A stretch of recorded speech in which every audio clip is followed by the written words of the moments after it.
Old school RuneScape is a big game, with a lot of things to do and can be pretty daunting for newer returning players starting their journey, which is why I've decided to make a simple walk through old school, in which we simply do a walkthrough of old school RuneScape. Session 0 will showcase how to prepare the game to suit your own preferences and showcase a lot of the basics. It is the preparation before we start our long journey. This is Fragile Nook, our brand new character who will be played throughout the series and will hopefully go from being a little bald noob to becoming a high level, well experienced bald noob. Cut to the intro. Fancy new intro.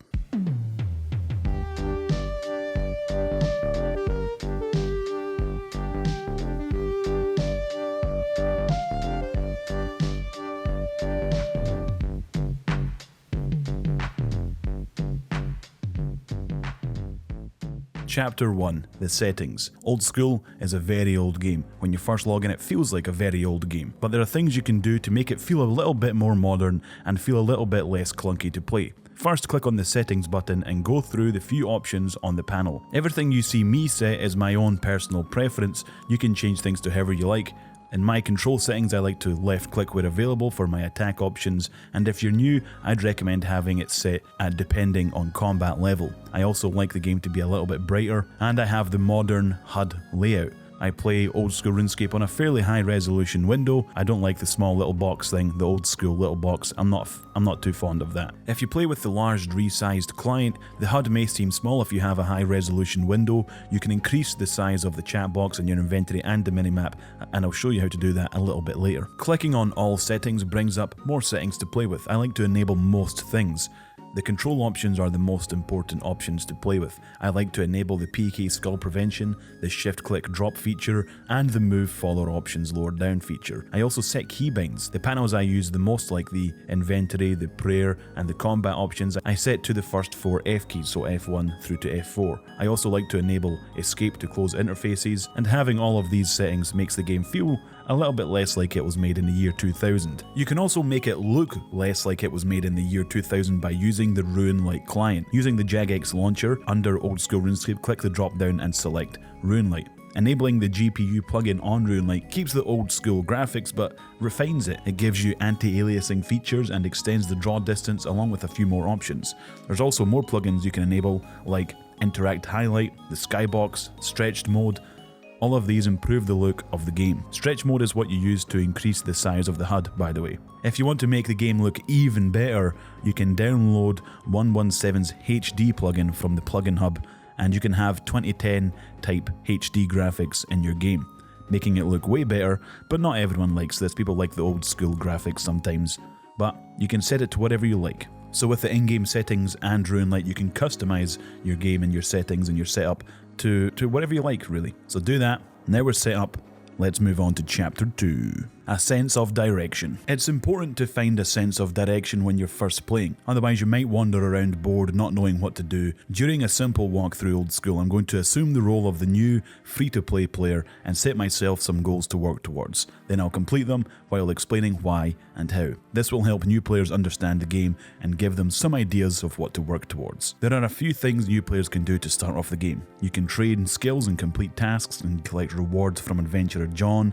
You can complete quests, which grant XP and sometimes extra content to unlock. Or you can make money, which is incredibly important in RuneScape unless you're an Iron Man. We're going to create some goals in each of these aspects, then work on completing them. Let's start off with money making. The economy has a large part to play in RuneScape if you aren't an Iron Man, which is a self-sufficient account. And so making money is important. You want cash to buy better items to upgrade your character so you can do higher level content. And being able to buy items also cuts out a lot of the grinding. Instead of leveling a skill for a month to craft an item, you can just buy the item instead. A good goal to set in free-to-play is to make over 200,000 GP. With that amount, you can buy all the best equipment for free-to-play and have a little bit left over. We will be making money as our account progresses, killing monsters, completing quests, and skilling. All of these provide sources of money making, which you'll see as we play through the account. Almost every item in RuneScape can be traded on the Grand Exchange. RuneScape's awesome auction house feature, selling items there is how you mainly make money. So we want to make 200k, that's the first goal. Free to play old school RuneScape has 15 skills for the player to level up. There's 7 combat skills, 3 gathering skills and 5 processing skills. Combat skills are trained by fighting monsters, gathering skills are trained by collecting resources, and processing skills are trained by refining those resources into items. You need higher level combat skills to equip better gear, and higher level gathering and processing skills grant access to more lucrative resources and items. Lots of quests and other content have skill requirements too. The personal goal I like to set for myself and suggest other free-to-players do the same is to get at least level 40 in each skill except prayer and runecrafting. You don't want to get level 40 in those skills in free-to-play. Doing this gives the player more than enough time to decide if they like the skill, or even this aspect of RuneScape. Grinding a skill happens a lot in RuneScape, so it isn't a bad idea to decide if it's something you're into before paying for a membership. So our second goal of free-to-play is to get at least level 40 in each available skill. Free-to-play offers a decent amount of quests, most of which aren't difficult, and some have good rewards. Quests in old school RuneScape aren't your traditional MMORPG quests where you get a dialogue box and then you go kill the same creature over and over again. RuneScape quests are all stories that your character stumbles into and has to help resolve. They're more like story-driven point-and-click adventures that sometimes have puzzles or boss battles, and sometimes they're necessary to complete in order to unlock more of RuneScape.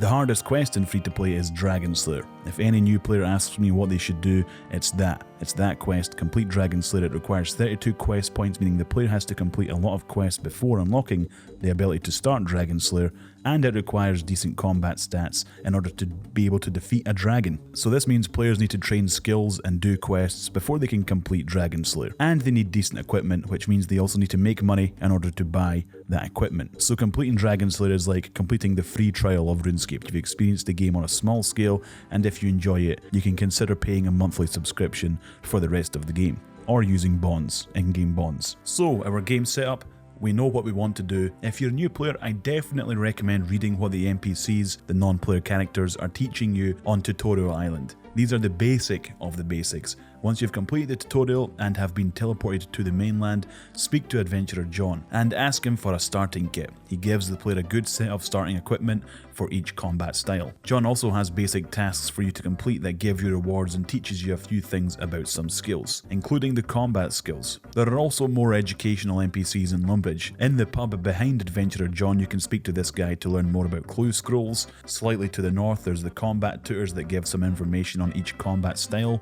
There's Donnie and G walking around that tell you about the area, and the Lumbridge guide can teach you a few things too. It's a bit all over the place, Lumbridge and their new player experience, but if you've got the patience, it can't hurt to read what they have to say. No one ever does though, so I don't blame you if you don't. No, don't cross that bridge yet. Here's some things you need to know. If it looks evil, it's probably going to attack you, unless you're over double its combat level. Run. This button makes you run. You can also control-click to run. When you take damage, you lose hit points. Lose all your hit points, you are dead. You can recover items after death by going back to the spot you died in. If you don't make it in time to your grave, you can go see death beneath the Lumbridge graveyard and you can buy your items back. You can eat food to recover hit points so you don't die. You can wear armor to take less damage so it's harder to die. You can fight back with the 3 combat styles we mentioned previously, melee, range or magic. And don't get lost. There's a world map button. Use that to find out where you are and where you want to go. Banks. A little cash symbol on the minimap or on your world map. These can be found in the cities and in some towns in RuneScape. The banks store your items and keep them safe even if you die. And finally, use the old school RuneScape Wikipedia page. It's the best wiki for any game in existence. It has every piece of information you will ever need and has a guide on how to do anything in the game. Basically, any information from this video or any educational video on YouTube about old school RuneScape can be found on the wiki. So there we have it.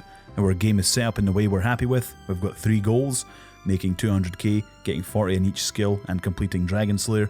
We know the basic of the basics and have a general understanding of some of the common mechanics.